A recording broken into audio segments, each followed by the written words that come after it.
बंदूक क्यों? तुम लोग भी बड़े बेवकूफ हो। मदद मांगना है वो भी हमारे पास। कौन हो तुम लोग? लुटेरे, या तो फिर यूं कह लो कि खूनी। 2 खून तो हम कर चुके हैं और अब 2 और करेंगे, वो भी तुम्हारा। नहीं नहीं सर, प्लीज हमें मत मारिए प्लीज। ए चुपचाप गहने निकाल, सारे गहने निकाल।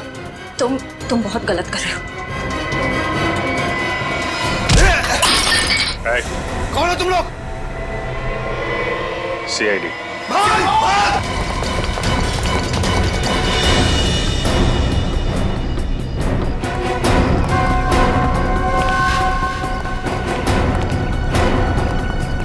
CID के सामने से भागना इतना आसान नहीं, वो भी 2-2 खून करके। माफ कर दीजिए साहब, हमें साहब प्लीज साहब माफ कर दीजिए। माफी के लायक तुमने काम ही नहीं किया है जो तुम्हें माफ कर दिया जाए। तुम तीनों के खिलाफ बहुत सारे सबूत है हमारे पास। लक्षिता और इंद्राणी का खून किया तुम लोगों ने। चलो टाइम पूरा हो गया तुम्हारा, निकलो। Sir good job. Thank you sir. चलो। जैसे कि आप देख रहे हैं, हम फिलहाल CID ब्यूरो में हैं, वहाँ से लाइव रिपोर्टिंग कर रहे हैं। पहले की तरह इस बार भी CID ऑफिसरों ने खतरनाक लैंड माफिया, जी हाँ लेडी डॉन, लक्षिता और इंद्राणी के खूनियों को पकड़ लिया है। उन तीनों खूनियों का नाम है विशाल, शौनक और राहुल। आइए अब सुनते हैं SCP प्रद्युमन का क्या कहना है। लक्षिता और इंद्राणी, इन दोनों के खूनी पकड़े गए और उन्होंने अपना गुनाह कबूल भी किया है। मगर आप लोगों ने इन तीनों को इतनी जल्दी पकड़ा कैसे? कभी कभी सबूत और फोरेंसिक की जांच जब सही दिशा में हो तो खूनी को पकड़ने में ज्यादा देर नहीं लगती। सर ये तो बहुत हाई प्रोफाइल केस है, इसमें 2 माफिया डॉन्स का मर्डर हुआ है। क्या आपको किसी प्रकार का प्रेशर फेस करना पड़ा? हाँ, कभी कभी प्रेशर तो होता ही है, मगर हमने सबूत भी ऐसे इकट्ठे किए कि उन्हें हम फांसी तक पहुंचा ही देंगे।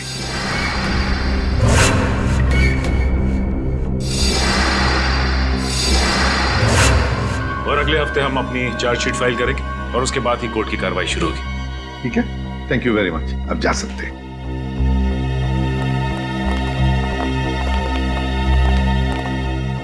क्या हुआ दया? चुप क्यों? क्या परेशानी है? सर पता नहीं क्यों मेरा दिल नहीं मानता कि ये तीनों खूनी हैं। क्या? क्यों? सर फोरेंसिक रिपोर्ट और क्राइम सीन के इन्वेस्टिगेशन से तो यही साबित हुआ है कि खून उन तीनों ने ही किया है। तो सबसे बड़ी बात तो यह है सर कि उन तीनों ने अपना गुनाह कबूल कर लिया कि उन्होंने खून किए। दया सर, आपको कहीं ऐसा तो नहीं लगता ना कि हमने कहीं इन्वेस्टिगेशन में गलती की है या फिर कुछ नजरअंदाज किया हो? नहीं, वैसे तो हमारे इस डबल मर्डर की तहकीकात सही दिशा में जा रही है, हमेशा की तरह से। इस बार भी हमने सारे सबूत इकट्ठा कर लिए, पर पता नहीं क्यों मुझे कुछ सही नहीं लग रहा सर। जो दिख रहा है शायद वो है नहीं और जो है वो दिख नहीं रहा है। आसान के बोल। शादी कर रहा है? क्यों जा रहा है? क्या?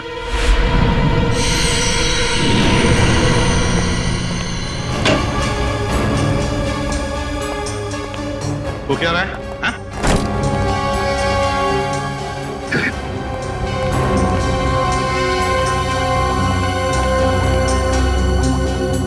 अरे डॉक्टर साहब आखिर बात क्या है?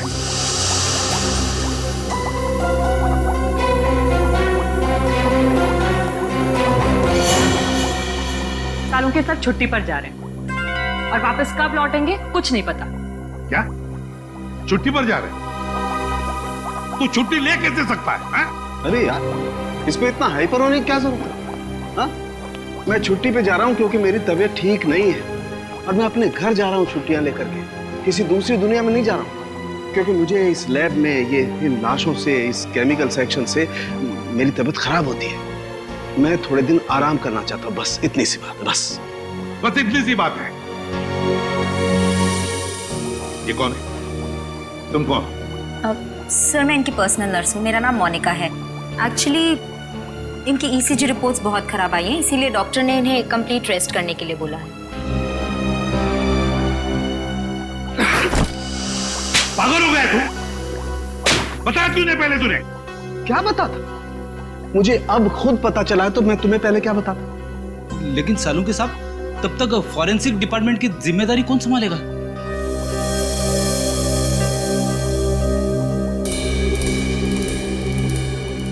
रेडी है मुझे नहीं पता है बॉस, किसी दूसरे फॉरेंसिक एक्सपर्ट को बुला लो।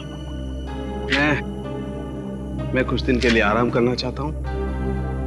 मुझसे अब कुछ नहीं हो सकता है और मुझे नहीं मालूम मैं कब वापस लौटूंगा। Thank you.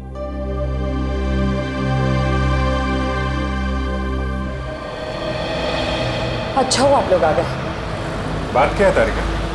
यहाँ पे क्यों बुलाया तुमने हमें? मुझे तुमसे जो बात कहनी है, पता नहीं उसका रिएक्शन क्या होगा, लेकिन बात कहना जरूरी है। सालू के सर का बर्ताव और उनके काम करने का ढंग कुछ दिनों से बहुत बहुत अजीब हो गया है। क्या मतलब है तुम्हारा? देखो आप लोग प्लीज मुझे गलत मत समझिए। सालू के सर मेरे गुरु हैं। मैंने इतने साल उनके साथ काम किया है और कितना कुछ सीखा है उनके पास से, लेकिन इस केस की फोरेंसिक जांच उन्होंने ठीक से नहीं की। कितनी सारी बातों को उन्होंने अनदेखा किया है, कितनी सारी चीजों का तो अभी तक उन्होंने ढंग से टेस्ट भी नहीं किया है। तारिका, तुम समझ रही हो, तुम जो कह रही हो इसका क्या मतलब हो सकता है? तारिका, 16 साल से सालू के साहब हमारे साथ काम कर रहे हैं। वो सीआईडी को गुमराह क्यों करें? अगर तुम्हारा शक गलत निकला तो? अगर आप लोगों ने मुझे गलत साबित किया तो सबसे ज्यादा खुशी मुझे ही होगी। डॉक्टर, तारिका की बातें अभी भी दिमाग में घूम रही है। आज तक कभी सालू के साहब के लिए उसने कुछ नहीं कहा, लेकिन आज ये समझ में नहीं आ रहा है अब हमें क्या करना चाहिए। कभी लगता है कि डॉक्टर सालूंके कभी ऐसा कर ही नहीं सकते, कभी लगता है कि मेरा शक सही था। कहीं ना कहीं इस केस में हमसे कुछ गलती हो रही है। ना एक्सपीरियंस आदमी है सालूंके साहब, लेकिन फिर क्या करें? एसीपी साहब को बोलना है? नहीं अभिजीत, भले एसीपी साहब डॉक्टर सालूंके से झगड़ते हो, पर वो कभी नहीं मानेंगे कि फॉरेंसिक रिपोर्ट डॉक्टर साहब ने ठीक नहीं बनवाई। ये बात तो है।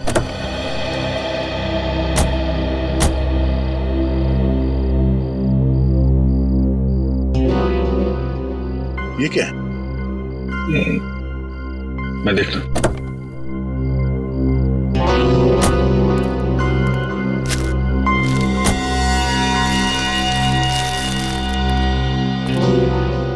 चॉकलेट पेपर जैसा लगता है। चॉकलेट पेपर इतने प्यार से फोल्ड करके किसी ने वाइपर पे क्यों रखा?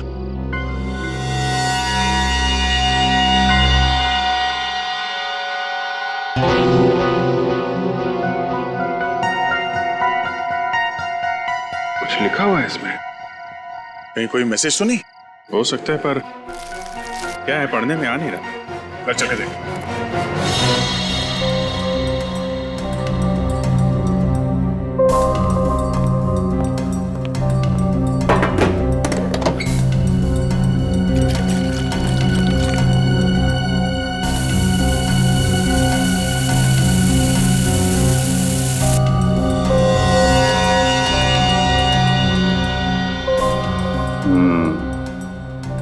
इनविजिबल इंक से लिखा गया था,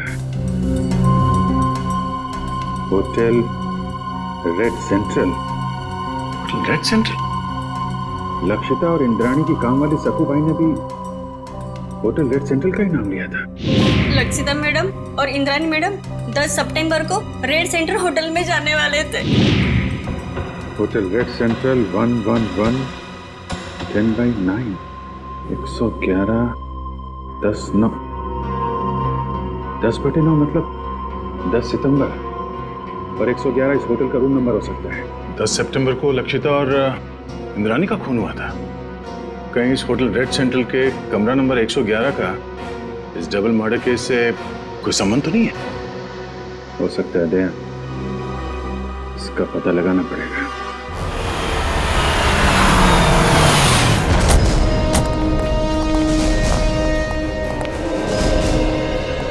होटल मैनेजर कौन है? सर वो रहे। कैसा?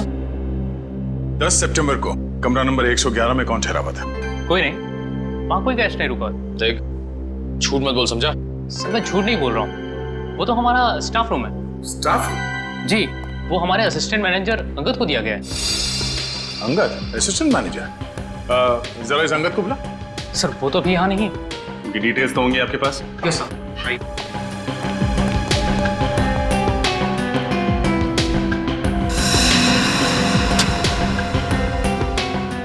ये अंगद इस वक्त कहाँ होगा, कुछ मालूम है? नहीं सर, अंगद सर अचानक कहीं चले गए हैं। अचानक कहीं चले गए? हाँ सर, 10 तारीख को शाम को 6:30 से 7 के बीच वो रूम की चाबी लेकर बाहर निकला और आते ही बोला कि उसे मुंबई से बाहर जाना है, उसे कुछ दिनों के लिए छुट्टी चाहिए। और कहाँ गया ये बता के नहीं गया? नहीं सर, इनफैक्ट वो अपना सामान लेने अपने रूम में भी नहीं आया। और उस दिन से उनका कमरा खोला भी नहीं गया है। तो आप खोलिए, हमें कमरा नंबर 111 की तलाशी लेनी है। पूरी राहुल, विशाल और शौनक, इन तीनों के खिलाफ चार्जशीट फाइल करने से पहले सब कुछ अच्छी तरह से दोबारा चेक करो। फोरेंसिक रिपोर्ट, गवाहों के बयान और फिर उन तीनों की स्टेटमेंट भी, जिसमें उन्होंने कबूल किया कि ये खून उन्होंने ही किए। हाँ सर, मैंने सारे पेपर्स इकट्ठे कर लिए। देखा सर, वो दया का फोन आया था, थोड़ा लेट आ रहा है, कह रहा था कुछ जरूरी काम निपटाने उसे। अब इससे एक बात समझ में नहीं आ रही है, आज इतने सालों से हम लोग एक साथ काम कर रहे हैं, लेकिन किसी भी इन्वेस्टिगेशन में दो राय नहीं हुए। मगर इसी केस में, पर्टिकुलरली इसी केस में, पता नहीं क्यों दया को यकीन क्यों नहीं होता। सर, उसे लग रहा है कि तहकीकात में कुछ कमी रह गई है सर। क्यों ऐसे लग रहा है? सब कुछ तो ठीक ठाक है, सब कुछ ठीक ठाक है, समझ में नहीं आ रहा है क्यों? सारे ठोस सबूत है उनके खिलाफ, ठोस सबूत है उनके खिलाफ।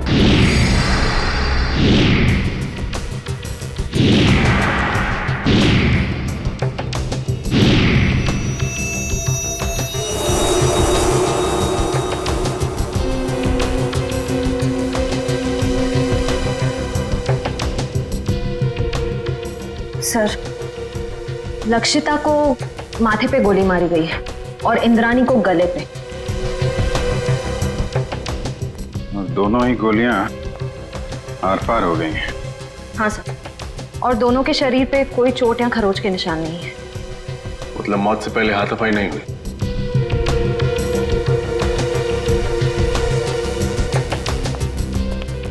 जब इन दोनों की मौत हुई तुम कहाँ थे?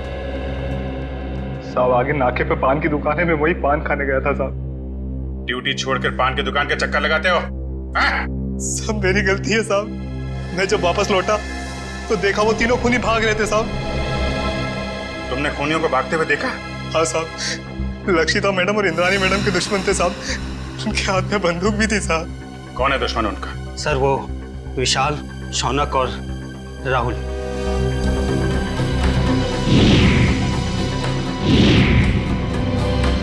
विशाल, शौनक और राहुल, ये तीनों तो वही है ना जिनके घर हथियार लेते तुम्हारी मैडम ने? ठीक कहा सर आपने। मैंने तो कई बार इंद्राणी मैडम और लक्षिता मैडम को कहा था कि प्लीज आप अपना पर्सनल बॉडीगार्ड रख लीजिए, लेकिन नहीं सर, अब प्रॉपर्टी के काम में दुश्मनी तो होगी सर। यहाँ घर में कोई और भी था इनके साथ? नहीं साहब, फार्म हाउस पे वो दोनों अकेली थी साहब। फिर फार्म हाउस पे काम करने वाली शक्कू भाई, वो भी नहीं आई थी साहब। सर,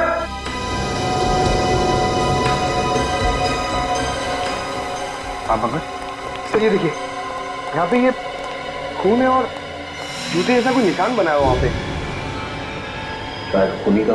हाँ सर, साड़ुंके साहब का काम तो एकदम पक्का होता ही है, पर पता नहीं क्यों अचानक उनकी तबीयत कैसे खराब हो गई। हाँ सर, साड़ुंके सर जब क्राइम सीन पर आए थे वो तब से ही परेशान लग रहे थे, शायद तब से उनकी तबीयत खराब हो गई।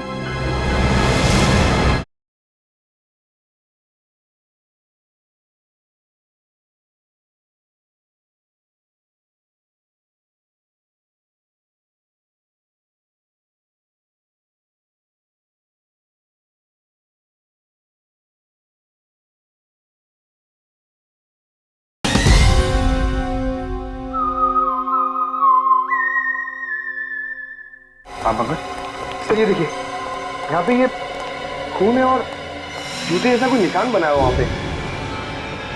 शायद खूनी का हो सकता है, लेकिन सर खून यहाँ पर कैसे आया?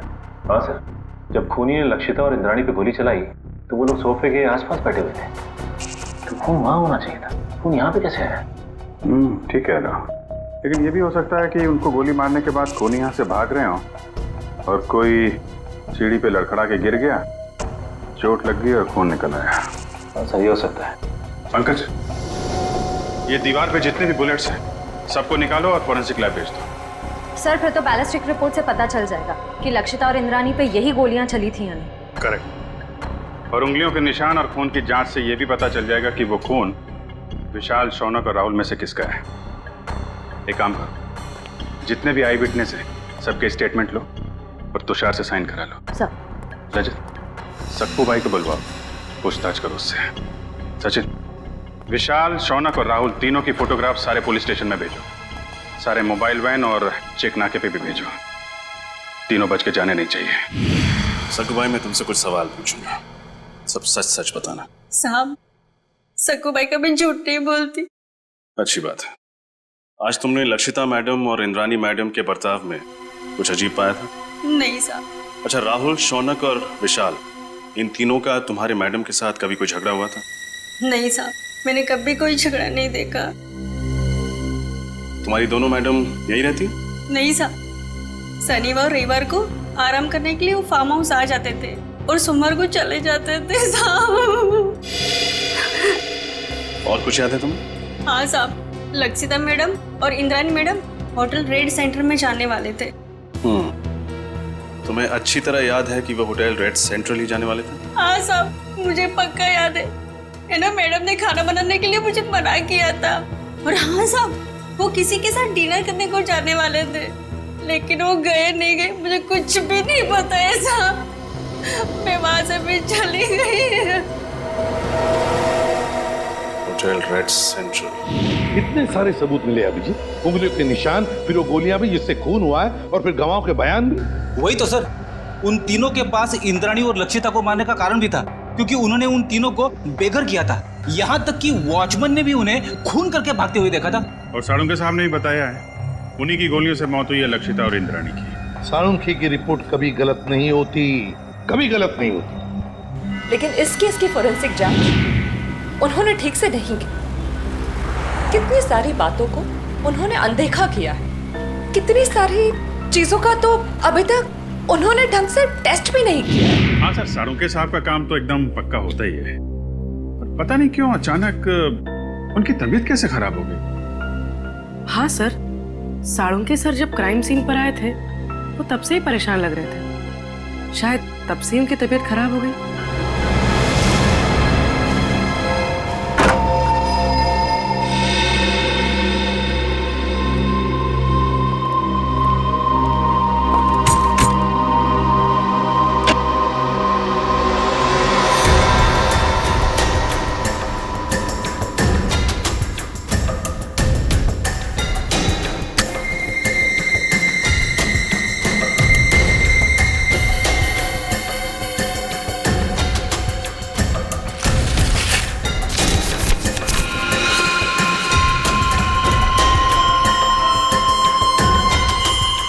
ये तो ब्लड सैंपल कलेक्ट करने की बॉटल है।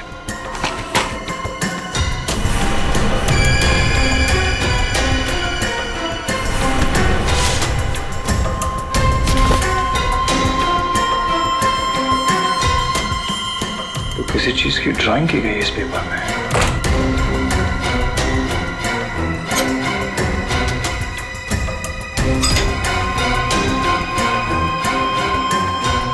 उंगलियों के निशान।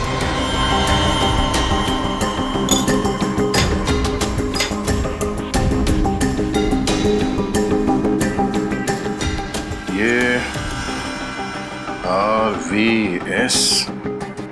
सर, ये देखिए, लगता है कोई अलग अलग आदमियों के उंगलियों के निशान बना रहा था। साहब, क्या इस कमरे में अंदर के अलावा कोई और गया?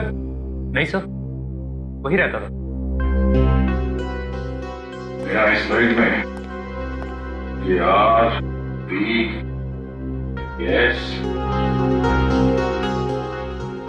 RVS क्या हो सकता है सर?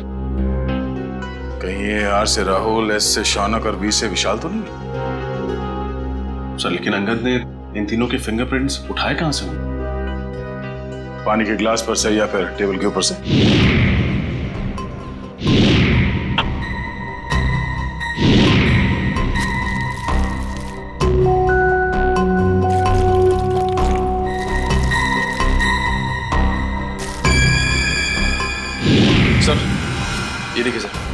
पेपर पे कुछ ड्राइंग बनाए गए हैं और ये ब्लड सैंपल की बोतल मिली है सर।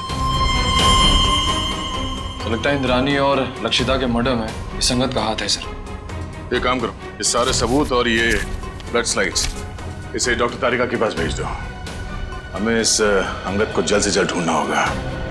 बहुत बड़ा हाथ है उसका इस केस में।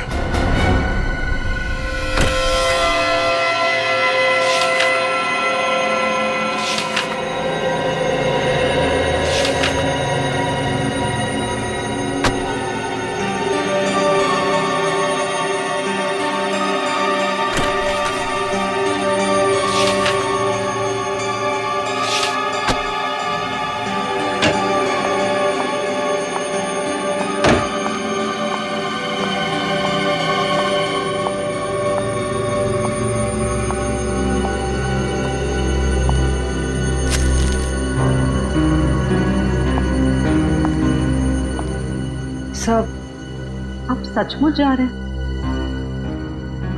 हाँ तारिका, मेरा काम खत्म हो गया और अब ये forensic lab, chemical section, evidence room, इन सब की चाबी तुम संभालो। मैंने अपनी जरूरत के कुछ कागजात अपने साथ ले लिए। लेकिन सर आप ये पेपर्स और फाइल्स क्यों लेकर जा रहे हैं? आपकी तबीयत खराब है इसलिए आपने छुट्टी लिया ना, आराम करने के लिए? या फिर घर पे भी काम करने का इरादा है? नहीं नहीं, ऐसी बात नहीं तारिका। देखो, यहाँ का काम तो तुम संभाल लोगी, लेकिन भाई अगर कभी मुझे लैब की याद आई तो इन फाइल्स को देख करके अपना मन बहला लूंगा। सर आप ऐसे क्यों बात कर रहे हैं? आप वापस लौटने वाले हैं ना ठीक होकर? हाँ यस जरूर। एनीवे, तुम मेरी चिंता छोड़ो, यहाँ मन लगा के काम करना। देखो अब तुम्हारी जिम्मेदारी ज्यादा बढ़ गई है। अब सर अब हमें चलना चाहिए। आपके खाने का भी वक्त हो रहा है और फिर आपको दवाई भी तो देनी है ना।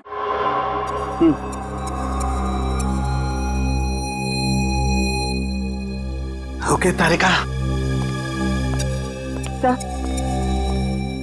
सर अपना ख्याल रखिएगा और जल्दी से ठीक होकर वापस आइए। And you take care of yourself. चलिए।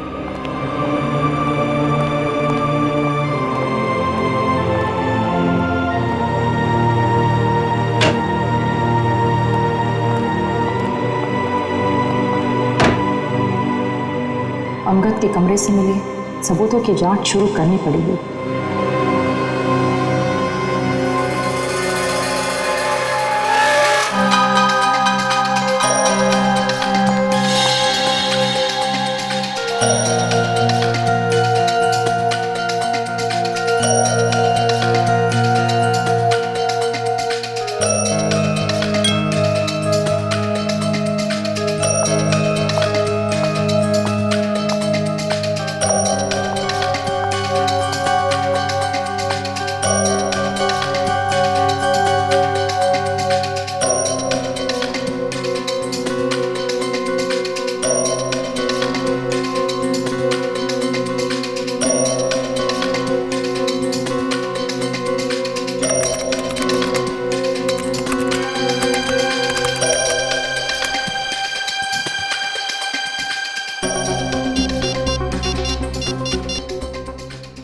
हेलो, डीएनए लैब जी, मुझे डीएनए की जांच करवानी है। हाँ, स्लाइड और रेफरेंस फाइल दोनों भी रेडी है। डॉक्टर सालुंके एक्चुअली सालुंके साथ छुट्टी पे है और उनके जगह जो नए हेड ऑफ द डिपार्टमेंट आने वाले हैं उन्हें ज्वाइन करने में थोड़ा टाइम है, लेकिन मैं इस केस में बिल्कुल डिले नहीं कर सकती, इसलिए प्लीज़ आप रिपोर्ट जल्द से जल्द रेडी कर दीजिए। Okay, thank you very much.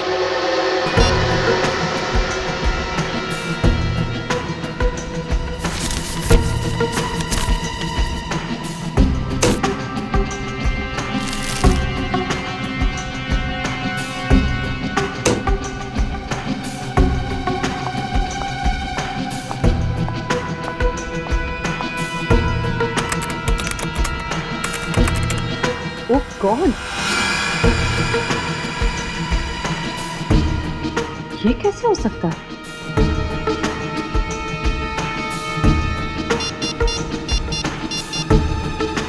Hello,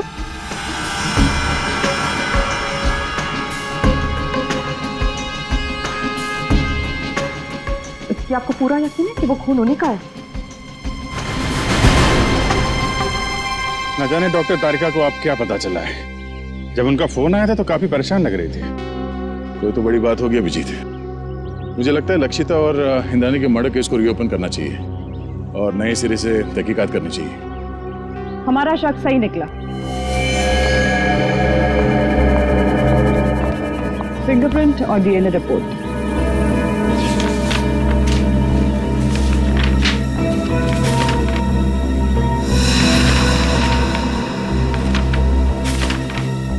ये क्या? अंगद के कमरे से जो खून, बाल और फिंगरप्रिंट्स मिले थे वो शौनक, विशाल और राहुल से मैच हो गए। कमाल है, शौनक, विशाल और राहुल के खून और फिंगरप्रिंट्स हमें क्राइम सीन पे भी मिले थे। लक्षिता के पनवेल वाले फार्म हाउस पे, जहां पे उनकी लाशें मिली थी हमें। यही बात तो मेरी भी समझ में नहीं आ रही। अगर विशाल, शौनक और राहुल ने उन दोनों औरतों को उनके पनवेल वाले फार्म हाउस में मारा है, तो फिर उनके बाल, खून और फिंगरप्रिंट्स होटल रेड सेंट्रल के किसी स्टाफ रूम में कैसे आ गए? सर, राहुल, विशाल और मैं, हम तीनों हमारे गैर कानूनी सौदे के लिए होटल रेड सेंट्रल जाया करते थे। लेकिन सर, मैं कसम खा के कहता हूँ कि हम तीनों अंगद से कभी नहीं मिले। सर, मुझे तो ये भी नहीं पता कि मेरे उंगलियों के निशान अंगद के कमरे में आए कैसे। अंगद को पहले कभी मिले नहीं थे। रेडी, अंगद का फोटो दिखाओ। अब फोटो को देखकर बताओ, क्या तुमने इस आदमी को पहले कभी देखा है? जानते हो इसे? ये अंगद है, असिस्टेंट मैनेजर था रेड सेंट्रल होटल का। नहीं सर, हो सकता है कि आते जाते देख लिया हो, लेकिन सर मेरी इससे कभी कोई बातचीत नहीं हुई सर। हो सकता है तुम्हारे साथी विशाल और राहुल अंगद को जानते हो? नहीं सर, मैं दावे के साथ कह सकता हूँ कि राहुल और विशाल भी अंगद के लिए अजनबी है। शौनक, इस छोटी सी बोतल में हमें तुम्हारा खून मिला था। मेरा खून? हाँ, ये भी अंगद के होटल के कमरे से मिला था हमें। तुम्हारा ये खून वहां अंगद के कमरे में कैसे आया? मुझे नहीं पता सर। क्या पिछले 8-10 दिन में तुम्हें कोई चोट लगी थी जिसके कारण बहुत ज्यादा खून बहा? नहीं सर, ऐसा तो कुछ भी नहीं हुआ। तो फिर तुम्हारा एक खून इस बोतल में कैसे आया? सर, कुछ दिन पहले मुझे एक एलर्जी अटैक आया था। उसका ब्लड टेस्ट कराने के लिए मैं हॉस्पिटल गया था। तो हो सकता है कि... कौन सा hospital? Sir, paradise health care hospital. Paradise health care hospital? हाँ हाँ सर। उस पैथोलॉजिस्ट का नाम पता है तुम्हें जिसने तुम्हारा खून लिया था? सर, नाम तो नहीं पता, लेकिन सर वो दिखने में थोड़ी सी सावली थी, बाल उसके घुंघराले थे। सर, वो हॉस्पिटल की जूनियर पैथोलॉजिस्ट थी सर। सर, मुझे तो लगता है कि शौनक और उसके साथियों ने ही लक्षिता और इंद्राणी का खून किया है और ये सब ड्रामा कर रहा है, नाटक कर रहा है। इसे ले जाओ, जाओ। चलो सर, जब से ये केस रीओपन हुआ है तब से और उलझता जा रहा है। पहले किसी ने मेरी गाड़ी में उस चॉकलेट के पेपर पे होटल रेड सेंटर लिखा और उसी होटल के कमरे से ये अंगद गायब हो गया और उसके कमरे में से इन तीनों के बाल, फिंगरप्रिंट्स और खून मिले। और सर और क्या? सर, समझ में नहीं आ रहा कैसे कहूं, आपको मेरी बात का यकीन होगा या नहीं। यकीन करूंगा या नहीं? साफ साफ बताओ दया। सर, वो डॉक्टर तारिका को डॉक्टर सालुंग के बर्ताव पे कुछ परेशानी है सर। उसे लगता है कि पोस्टमार्टम और फॉरेंसिक जांच के दौरान वो कुछ परेशान से थे और उन्होंने ये सारे टेस्ट जल्दबाजी में किए थे। तुम सालुंखी पर शक कर रहे हो दया? सर, कुछ बात तो जरूर है। साफ साफ बताओ दया, बताओ बात क्या है?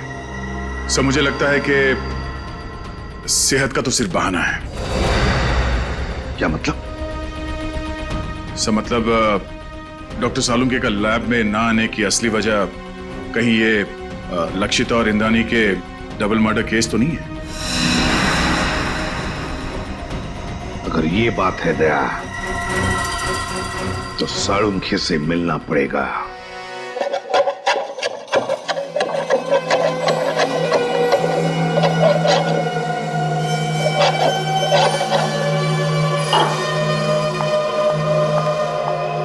खाना काम कर रहा हूं ना, देखने दे, रख दो, बाद में खाऊंगा।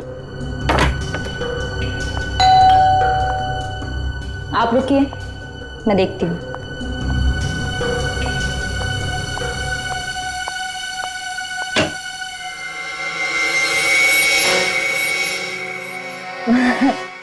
सर आप आइए ना प्लीज। अरे प्रद्युमन, दया, अरे आप सब लोग यहाँ? हाँ, तू इतना चौंक क्यों गया हमें देखकर? नहीं मतलब आप सब लोग यहाँ मेरे घर पे इस वक्त किस लिए? हम ये पूछ रहे हैं कि आपकी तबीयत कैसी है। वैसे तो हम यहाँ फोन करके आना चाहते थे, पर आपका फोन कब से स्विच ऑफ आ रहा है। हाँ, वो बैटरी का प्रॉब्लम होगा। सर आपकी तबीयत कैसी है अब? मेरी तबीयत के बारे में छोड़ो, आप लोग ये बताओ कि आप लोग यहाँ पर किस लिए आए? क्यों, बस कुछ प्रॉब्लम हुई है? आसाम की प्रॉब्लम तो हुई है। हमारी इन्वेस्टिगेशन और तुम्हारे फोरेंसिक रिपोर्ट में कुछ गलती है। हाँ, गलती? हाँ, हो सकती है, गलती हो सकती है। गलती आपके इन्वेस्टिगेशन में हो सकती है, मेरी रिपोर्ट में कोई गलती नहीं हो सकती। मैं कभी कोई गलती नहीं करता हूं। कहीं आप मेरी 16 साल की काबिलियत पर शक तो नहीं कर रहे? सर प्लीज आप नाराज मत होइए, हमें बस लगा कि आपकी तबीयत खराब थी तो शायद गलती से आपसे कुछ चीजें नजरअंदाज हो गई हो, गलती से। डॉक्टर साहब, हम ये नहीं कह रहे कि आपने जानबूझ के कोई गलती की है। हमें बस इस बात की फिक्र है कि किसी बेगुनाह को सजा ना हो जाए। बेगुनाह को सजा नहीं होनी चाहिए। बेवकूफ नजर आता हूं मैं? मेरी शक्ल पर लिखा है कि मैं बेवकूफ हूं? क्या मतलब क्या आपका? 16 साल के बाद आप लोग मेरी काबिलियत पर, मेरी ईमानदारी पर शक कर रहे हैं। 16 साल मैंने ईमानदारी से काम किया और अब आप लोग घुमा घुमा करके ये कहना चाहते हैं कि सालुखे बेवकूफ है। इतना गुस्सा क्यों हो रहा है? हा? मैं गुस्सा इसलिए हो रहा हूं बॉस, तुम ये कहना चाहते हो कि 16 साल के बाद सालुखे बेईमान है, उसने गलती की है, वो नाकाबिल है। ओके, अगर ऐसा है तो आप इंद्राणी और लक्षिता का पोस्टमार्टम दोबारा करवा लीजिए। That's it, बस। अरे सर, डॉक्टर साहब बात तो सुनिए। ये सालुंके साहब को हो क्या गया? उन्होंने एक बार भी नहीं पूछा कि हमें उनकी रिपोर्ट में कौन सी गलत बात लगती है। वही तो एक बार भी सालुंखे ने नहीं पूछा कि रिपोर्ट में गलती क्या है।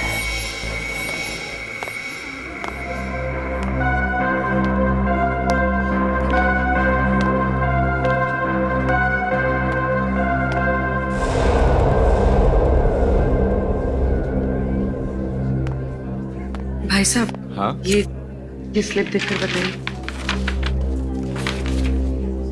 हाँ, आप इस डोर से अंदर चले जाइए।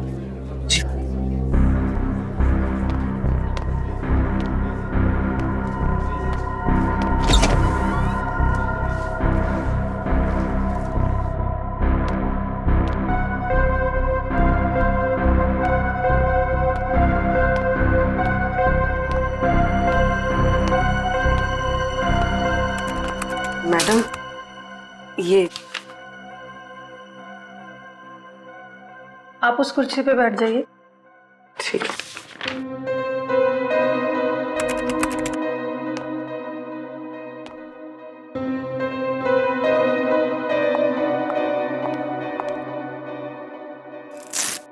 जरा हाथ दीजिए।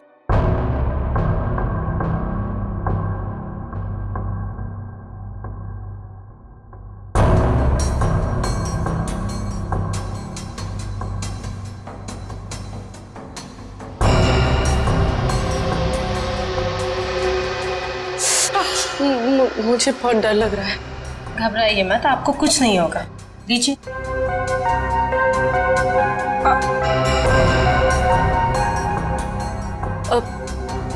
मेरा एक दोस्त है, मुझे उसकी ब्लड रिपोर्ट पिकअप करनी है, तो मुझे उसकी रिपोर्ट मिलेगी? पेमेंट स्लिप है आपके पास? स्लिप तो नहीं लाई हूँ, लेकिन उसकी रिपोर्ट्स बहुत अर्जेंट है। वो बीमार है तो आ नहीं सकता। उसका नाम शौनक है। ठीक है, मैं चेक करके आपको बताती हूँ। लेकिन मैंने तो किसी शौनक की रिपोर्ट नहीं देखी, और अगर होती तो रिकॉर्ड में होती। आप यहीं पे रुकिए, मैं देख के बताती हूँ।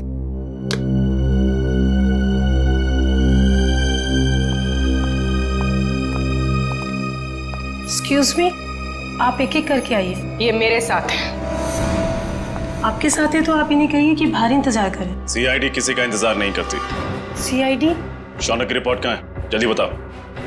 मुझे नहीं पता, मैं सच कह रही हूँ, मुझे कुछ भी नहीं पता। क्या किया तुमने शौनक के ब्लड सैंपल के साथ? मैं सच कह रही हूँ, मुझे कुछ नहीं पता इस बारे में। कुछ नहीं पता? कुछ नहीं पता? हाँ? मुझे कुछ नहीं पता सर, मुझे कुछ नहीं पता। मैं सच कह रही हूँ, मुझे कुछ नहीं पता। हमें पता है। ये रहा वो ब्लड सैंपल। जब तुमने शौनक का ब्लड टेस्ट किया ही नहीं, तो उसकी रिपोर्ट कहां से बनती? अब बताओ, किसके कहने पे किया है तुमने ये सब? नाम बताओगी या एक और थप्पड़ खाना है? नहीं, अंगद नाम है उसका। अंगद? हाँ, वो मेरे कॉलेज का फ्रेंड है। उसी ने मुझे ये सब करने के लिए कहा था। ये अंगद है कहाँ? मुझे कुछ नहीं पता, मैं सच कह रही हूँ, मुझे कुछ नहीं पता। अंगद ने तुम्हें बताया था कि उसे शौनक का खून किस लिए चाहिए? नहीं, लेकिन मैंने उसे फोन पे बात करते हुए सुना था। वो किसी से कह रहा था कि गाड़ी मोड़ वाली बेकरी के पास ले आओ। मैंने दोस्त समझ के उसका काम कर दिया और बिल्कुल भी सीरियसली नहीं लिया। बाद में मुझे भी शक हुआ कि वो इस खून का कुछ गलत इस्तेमाल करने वाला है। मैं सच कह रही हूँ। अंगद ने शौनक के खून का इस्तेमाल तो किया, लेकिन क्यों? ये तीनों खूनी अंगद को जानते तक नहीं थे, फिर भी उनके उंगलियों के निशान उसके होटल के कमरे में मिले। इसका मतलब है फोरेंसिक इन्वेस्टिगेशन में कोई ना कोई गलती हुई है। दोबारा पोस्टमार्टम करना पड़ेगा।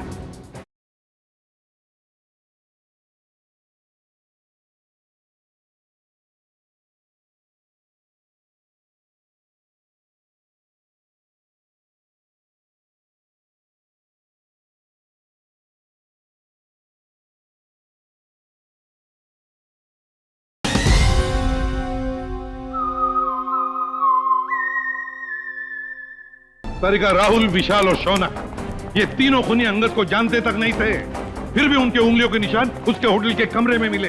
इसका मतलब है फोरेंसिक इन्वेस्टिगेशन में कोई ना कोई गलती हुई है। बस दोबारा पोस्टमार्टम करना पड़ेगा। आप क्या कह रहे हैं एसीपी सर? डॉक्टर सालुंके ने तो बस गुस्से में दोबारा पोस्टमार्टम के बारे में कहा था, क्योंकि उन्हें लगा कि हम सब उन पर शक कर रहे हैं। तो शक की वजह है हमारे पास तारिका, शक की वजह है। बस पोस्टमार्टम करना पड़ेगा। लेकिन सर, डॉक्टर सालुंके के बिना मेरा दोबारा पोस्टमार्टम करना सही होगा? तुम अकेली नहीं हो तारिका। दिल्ली ब्रांच से एक बहुत बड़े फॉरेंसिक एक्सपर्ट आ रहे हैं। जब तक डॉक्टर सालुंके काम पर वापस नहीं आ जाते, doctor Sameer he head of department की जिम्मेदारी संभालेंगे। मैं आ गया हूं सर। आइए आइए doctor Sameer, welcome. Thank you sir. Doctor Sameer, ये है डॉक्टर तारिका। इस केस में आपको इनके साथ ही काम करना है। Hello doctor. Hello doctor Sameer, आपके बारे में मैंने बहुत सुना है। आपको तो जीनियस कहा जाता है। नो डॉक्टर तारिका, रियल जीनियस डॉक्टर सालुंके हैं, जिनके साथ तुम इतने सालों से काम करती आई हो। ये तो मेरी खुशनसीबी है कि उनकी जगह मैं यहाँ कुछ दिन काम करूंगा। Sir, I am little confused. मेरी समझ में नहीं आ रहा है कि ये दोबारा पोस्टमार्टम की जरूरत क्यों। डॉक्टर समीर, ये फैसला क्यों किया, ये आपको पोस्टमार्टम करने पर ही पता चलेगा। ठीक है सर। फिर मैं अपना काम आज से ही शुरू करता हूँ प्लीज, बिकॉज दोबारा पोस्टमार्टम करना ज्यादा मुश्किल है, ज्यादा वक्त लगता है उसमें।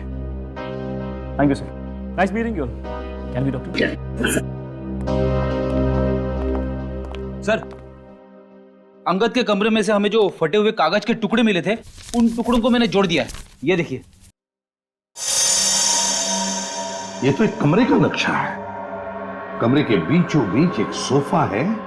लगता है सोफे पे दो लोग बैठे हैं और सामने टीवी देख रहे हैं। डिजाइन से तो वही लिविंग रूम लगता है जहाँ से हमें इंद्रानी और लक्षिता की लाशें मिली थी। हाँ सर, जिस वक्त उनकी मौत हुई थी उस वक्त कमरे में टीवी चल रहा था। सर, सोफे पे जो दो लोग बैठे, मुझे तो लगता है ये इंद्रानी और लक्षिता है। सर मगर लक्षिता के घर के लिविंग रूम का नक्शा अंगद के घर में क्या कर रहा है?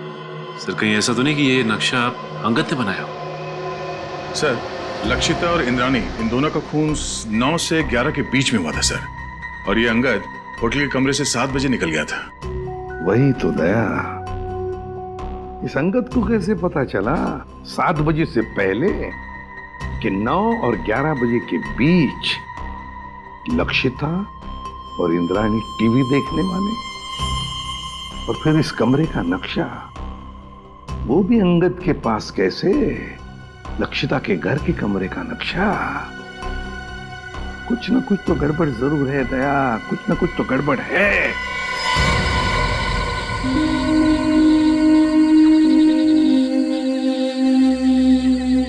आप लोगों ने पुलिस बीट को फोन किया था? जी हाँ।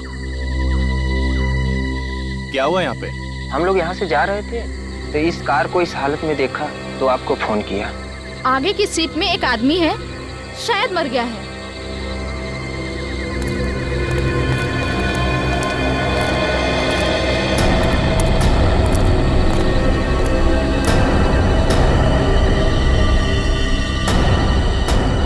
अरे ये तो वही है।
क्या है? कौन हो तुम लोग? भाई साहब, हम मुसीबत में फंस गए। देखिए ना, इन्हें चोट भी लग गई है। हमारी मदद कर दीजिए प्लीज। अरे लेकिन तुम लोग हो कौन? एक्चुअली वक्त के मारे शादी में जा रहे थे कि गाड़ी खराब हो गई और ऊपर से चोट भी लगी मुझे। क्या मदद कर सकता हूँ? एक फोन करना था, मेरे मोबाइल की बैटरी चली गई। सुबह जल्दी में चार्ज नहीं कर पाया ना, इसलिए एक फोन प्लीज प्लीज। भाई साहब प्लीज हमारी मदद कर दीजिए, एक फोन करने दीजिए प्लीज। ठीक है अंदर आ जाओ। Thank you. घर में फर्स्ट एड बॉक्स है क्या? थोड़ा पट्टी बांध देते तो। हाँ हाँ बैठिए, सब मिलेगा, बैठिए। Okay, thank you.